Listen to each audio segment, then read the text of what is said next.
BA programme history second year का semester है third. यहाँ पे मैंने आपको दो वीडियो बनाई थी, एक इंट्रोडक्शन बताया था, ठीक है, जिसमें मैंने आपको सिलेबस और क्वेश्चन पेपर दिखाया था। दूसरी वीडियो में हमने भक्ति आंदोलन की बात की थी।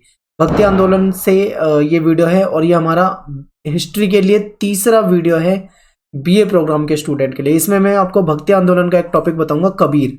कबीर से बहुत ज्यादा क्वेश्चन आपके पेपर में पूछे हुए हैं। प्रीवियस ईयर के अगर आप क्वेश्चन पेपर देखते हो तो आपको कबीर, मीराबाई, ये दो ज्यादा पूछे जाते हैं, तो इसीलिए कबीर आज के टॉपिक में कराने वाला हूँ।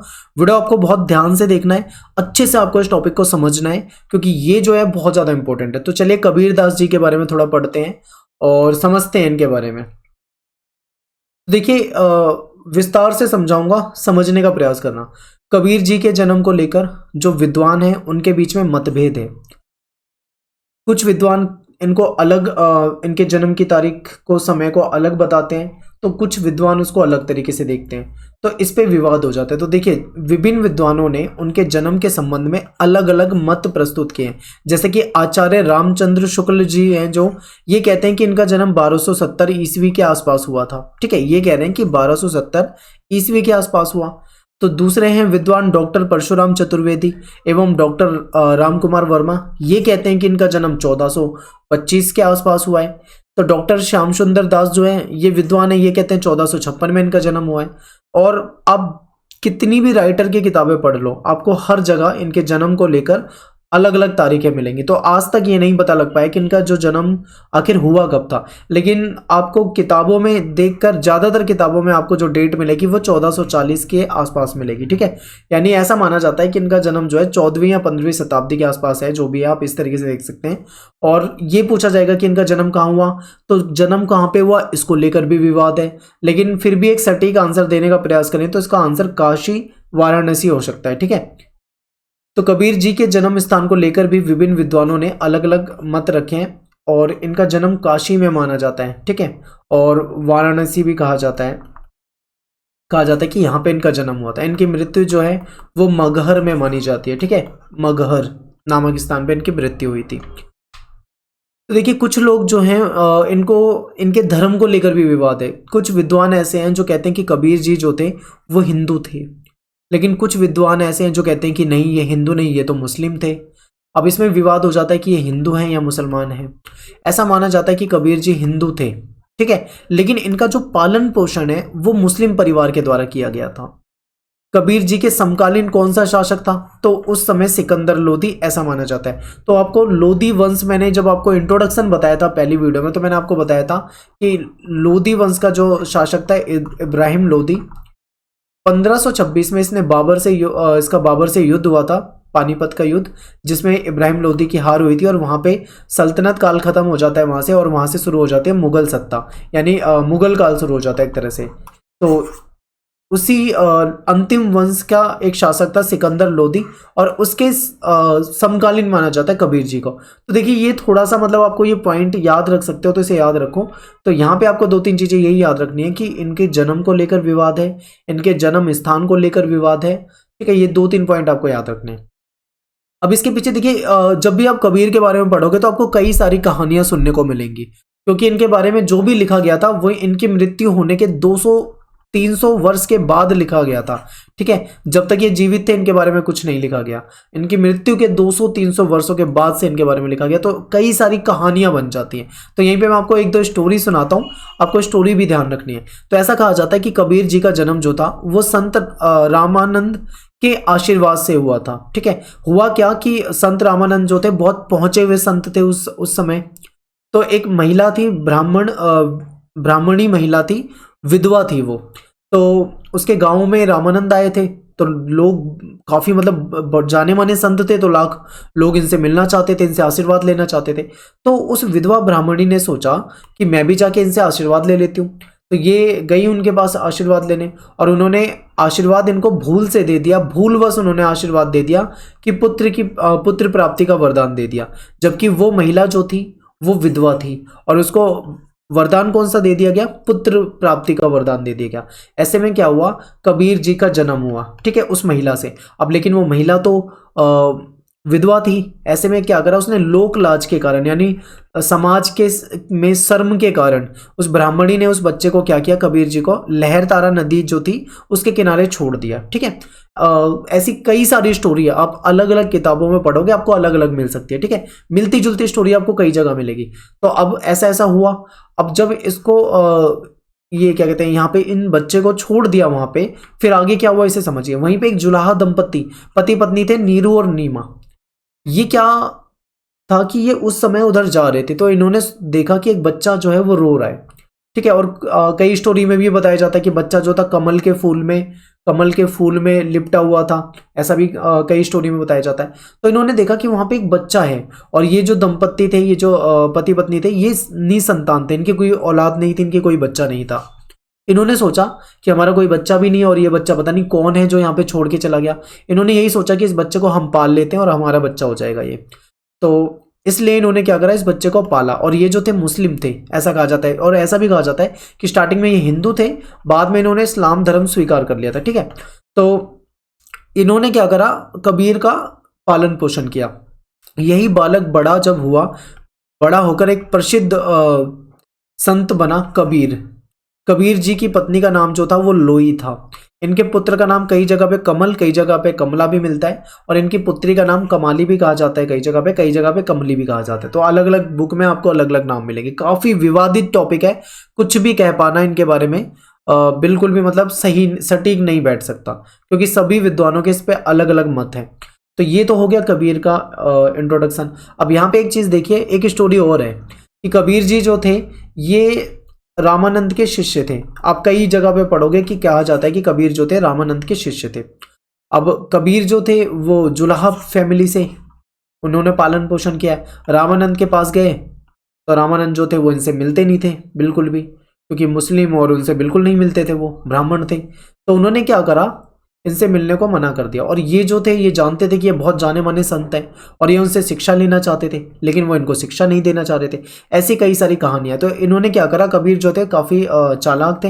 इन्होंने क्या करा, इन्हें पता था कि नदी में सुबह के समय में रामानंद जो संत हैं वो स्नान के लिए आते हैं। ठीक है, वहीं पे वो जल वगैरह देते हैं सूर्य को और स्नान वगैरह के लिए आते हैं, ऐसा इनको पता था। तो ये क्या हुआ, ये मंदिर की उस घाट की सीढ़ियों पे जाके लेट गए, ऐसा कहा जाता है। और सुबह के टाइम की बात है, अंधेरा था हल्का हल्का। तो जब ये वहां पे आए नहाने के लिए, स्नान के लिए, तो इनका पैर उन पर लग गया, कबीर पे। जब इनका पैर लगा कबीर पर तो एकदम से इनके मुंह से निकला राम राम, और वही शब्द इन्होंने, कबीर ने उनसे सीख लिए।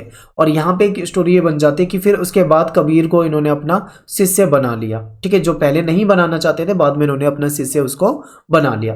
तो ये कहानियां इस पे कई सारी हैं। कौन सी कहानी पे आपको विश्वास करें ना करें इतना मैटर नहीं करता, पर आप कहीं पे भी पढ़ेंगे, आप किसी भी बुक में पढ़ेंगे तो स्टोरी आपको जरूर मिलेगी।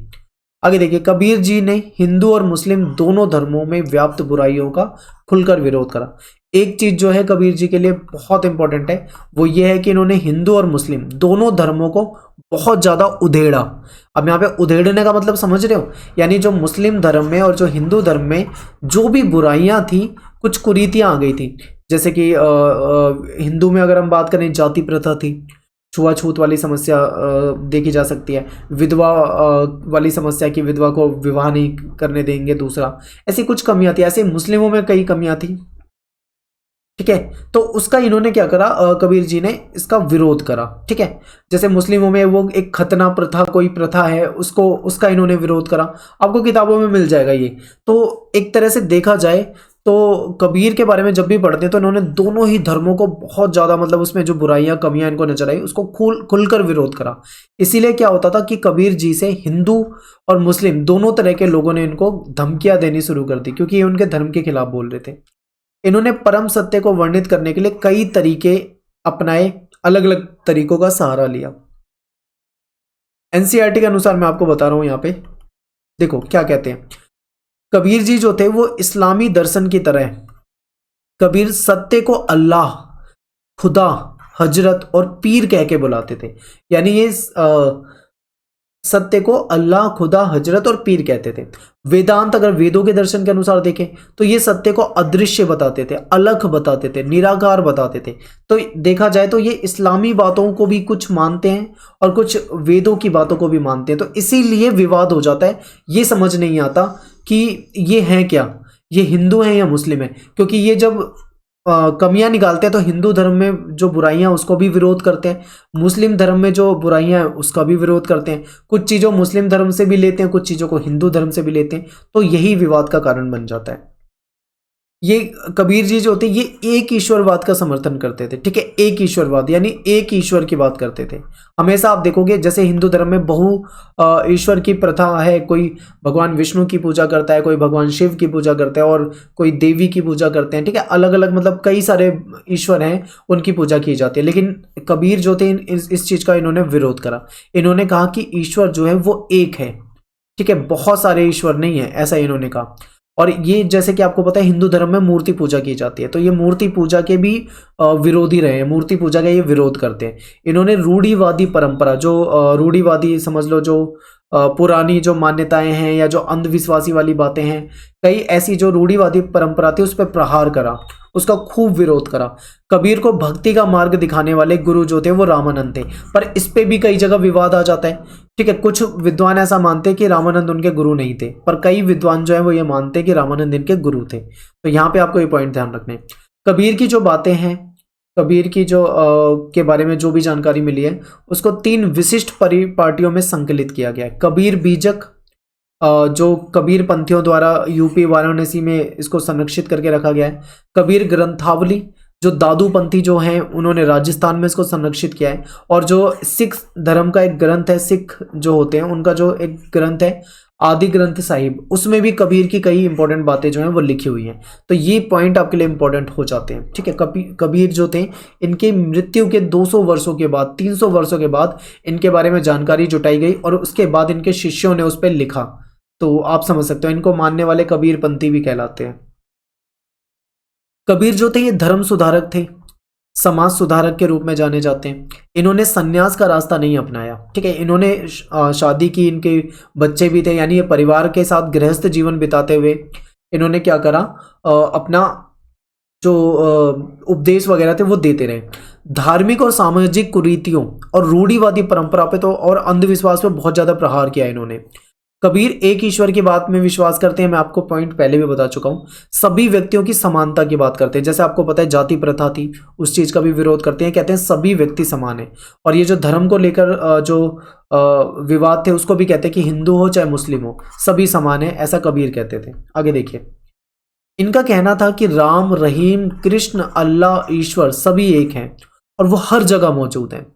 इनकी पूजा के लिए ना तो मंदिर जाने की जरूरत है, ना मस्जिद जाने की जरूरत है, ना पंडित के पास जाने की जरूरत है, ना मौलवी के पास जाने की जरूरत है, ठीक है, ऐसा इन्होंने कहा। तो इससे आप समझ सकते हो कि हिंदू भी नाराज हो सकते हैं, मुस्लिम भी नाराज हो सकते हैं, पंडित भी नाराज हो सकते हैं, मौलवी भी नाराज हो सकते हैं। यानी इन्होंने ऐसी ऐसी बातें कही है जिससे कि इनको विरोध बहुत होता था। इन्होंने हिंदू मुसलमान, ऊंच और नीच सबको समान माना। कबीर ने धन संचय, पैसा इकट्ठा करने का विरोध करा और जो लग्जरी वाली लाइफ होती है ऐसी लाइफ की इन्होंने निंदा की। इनके उपदेश से प्रभावित होकर हजारों संख्या में हिंदू और मुस्लिम, गरीब और अमीर, हर तरह के लोग जो थे इनको पसंद करने लगे और इनके अनुयायी बन गए, इनको फॉलो करने लगे, इनके फॉलोवर बन गए, ठीक है, जो कबीर पंथी के नाम से जाने जाते हैं। कबीर जो थे निर्गुण भक्ति के संत माने जाते हैं। सगुण और निर्गुण मैंने आपको पहले जब आपको भक्ति आंदोलन का पहला वीडियो बनाया था वहां पे मैंने आपको सगुण और निर्गुण अच्छे से समझा दिया था। तो ये हो गया एक लेक्चर कंप्लीट कबीर के ऊपर। और देखिए कबीर के ऊपर कैसा भी क्वेश्चन आए, मोस्टली ये सारी बातें आपके उस क्वेश्चन में आपको लिखनी चाहिए। और वहां पे ज्यादातर कबीर पे अगर आप क्वेश्चन देखोगे तो टिप्पणी आती है, यानी कि कॉमेंट आती है, ठीक है, कॉमेंट लिखो इन पे कबीर के ऊपर। तो आपको ये समझना है। और कई सारे क्वेश्चन आते हैं, अलग अलग रूप से आते हैं। कभी ऐसा पूछ लेते हैं कि मध्यकाल में इनका क्या प्रभाव हुआ कबीरदास का, तो आप बता सकते हो कि इन्होंने रूढ़िवादी परंपराओं का विरोध करा, हिंदू मुस्लिम के बीच में जो विरोध था उसको दूर करने की कोशिश की। इन्होंने हिंदुओं के धर्म में जो कुरीतियां थी उसको सामने लेकर आए, मुस्लिमों के धर्म में जो कुरीतियां थी उसको सामने लेके आए, अंधविश्वास का इन्होंने विरोध करा, रूढ़िवादी परंपरा का विरोध करा, लोगों को उपदेश दिए। तो आप बता सकते हो, ऐसे कई सारे पॉइंट आप लिख सकते हो। तो इस लेक्चर के बाद आपको काफ़ी सारे इंपॉर्टेंट पॉइंट आपको समझ में आ जाएंगे। उम्मीद करता हूँ आपको वीडियो बहुत अच्छा लगा होगा।